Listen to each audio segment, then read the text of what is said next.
Bugun biz qiyomat kunining dahshatli manzaralari bilan tanishamiz.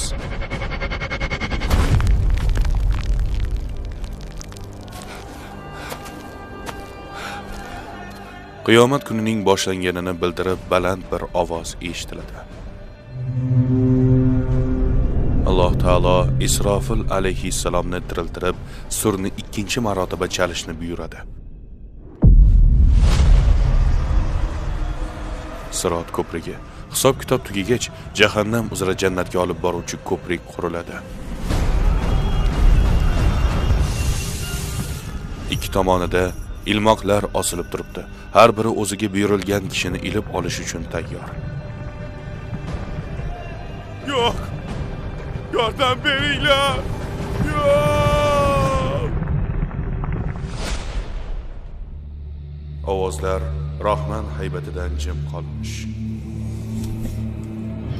Qadam tovushlaridan boshqa hech narsani eshitmassiz. Bu kunda ularning og'izlariga uramiz. Nima kasb qilganlari haqida bizga qo'llari so'zlar, oyoqlari guvohlik berar. Dunyo hayoti tugadi. Birin-ketin barcha farishtalar, hatto o'lim farishtasi ham vafot etdi. Ana endi hammasi boshlanmoqda. Va sur chalindi. Bas ularning hammalarini jamladik. Mahshar maydonida odamlar qayta tirilmoqdalar. Bashariyatning ilk boshidan beri o'lgan barcha insonlar birma-bir qayta tirilmoqda. Biz bilgan dunyo endi yo'q. U butunlay boshqa ko'rinishga o'zgargan. Bu darajada cheksiz tekislikni umringizda hech qachon ko'rmagansiz. Odamlar ming yillab kutadilar. Har bir kishiga amallar kitobi berilib, hisob-kitob uchun chaqiriladi. Ularning har bir amallari mezon tarozisida tortiladi.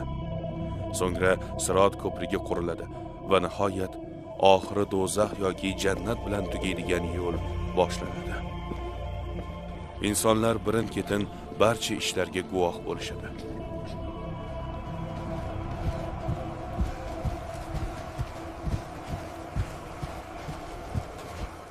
O'lgan jasad qanday qilib tirilishi mumkin deyishingiz tayin. Chirib yerga ko'milib ketgan jasad qanday qilib qayta tirilishi mumkin?